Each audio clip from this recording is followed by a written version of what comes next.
Today is the fourth Sunday of Easter, which many of you good old school Lutherans may also remember as Good Shepherd Sunday, the day each year when we celebrate Jesus as the Good Shepherd. We read the 23rd Psalm and part of John chapter 10, and we sing all these great shepherding hymns, old and new. And sometimes we indulge in more than a few odd congregational traditions. Like when I was on internship and one of our members who had a hobby farm actually brought in a live baby lamb into the sanctuary every year for the children's sermon. It was an adventure. But as much as we love this Sunday, I feel each year we move further and further away from understanding the everyday realities of these stories. For despite various attempts to enliven this historic tradition, the reality is few of us would know the first thing about what a shepherd actually does. While herding and raising animals was a common and well understood profession in biblical times, most of us today live a life pretty far removed from the rhythms and realities of raising sheep. And this can make all the already complex metaphors in John's Gospel even more difficult to understand. Jesus as shepherd, Jesus as gate, all these thieves and bandits.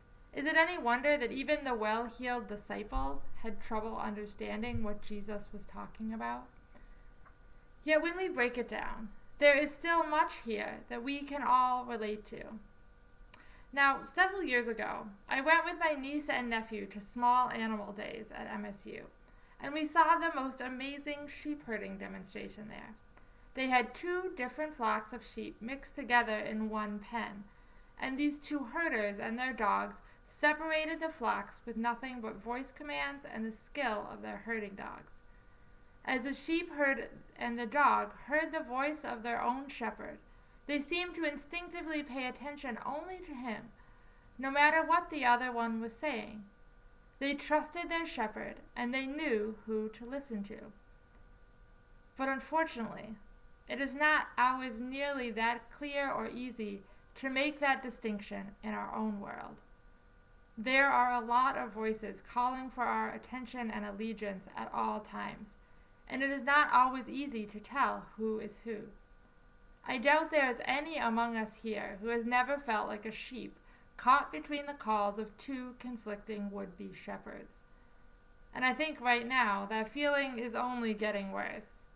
We are bombarded day and night every time we turn on the TV or pick up a newspaper or check our phones with scores of conflicting voices about what we should be doing and how to stay safe. And this situation is only growing as we grapple individually and collectively with when we can once again leave our houses and begin to resume everyday activities. Some say open now, others say wait, some say prioritize this group or that, and there are always those seductive voices that offer us quick solutions or outright denial to our most difficult problems. Sometimes it can be hard to know which is the voice of a shepherd and which is the voice of a thief or a bandit. Yet in the midst of all of these resounding voices, there is only one voice that truly matters. The voice of the one true shepherd, the voice that always speaks the truth, and the one that calls us to paths of love and care. Because Jesus is clear. He has come that we may have life and have it abundantly. To love our neighbor as ourselves is the greatest commandment, and caring for your neighbor is our highest calling. Sometimes this voice can be hard to hear among all the others, but Jesus' voice is always there.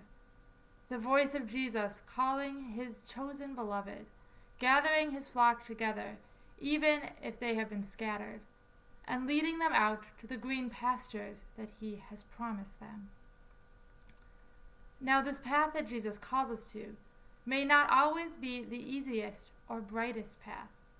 The way of Jesus requires sacrifice and devotion.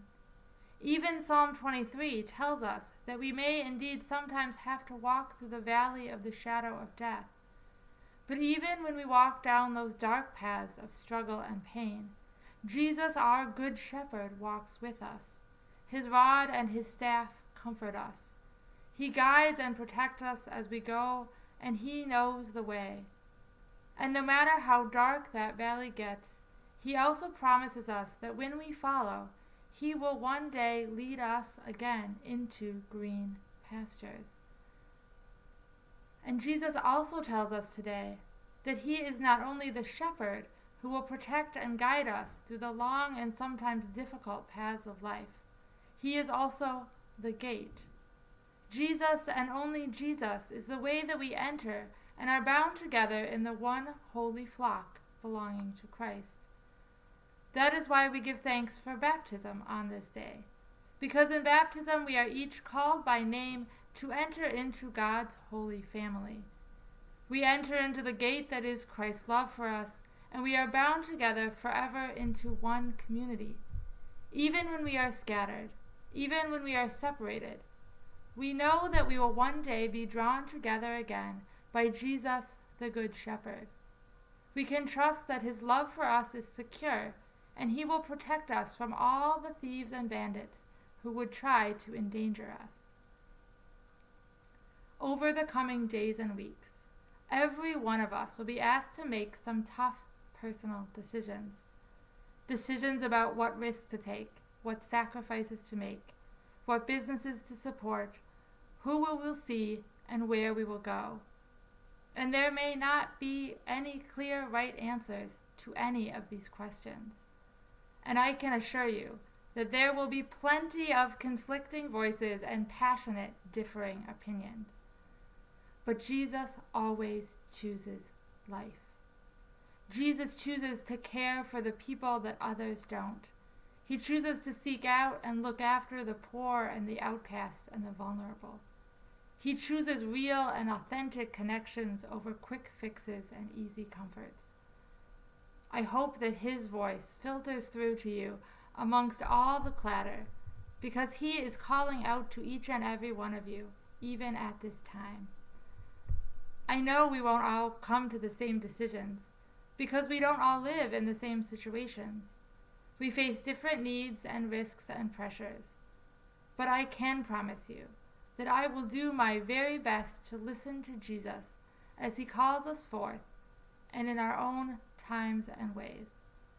I will do all that I can to protect each and every one of you in every way that I can, because Jesus loves us and will be with us, whether we are together or apart, worshiping online or in the building, or some mix of the two, inside our houses or back at our jobs or wherever we find ourselves.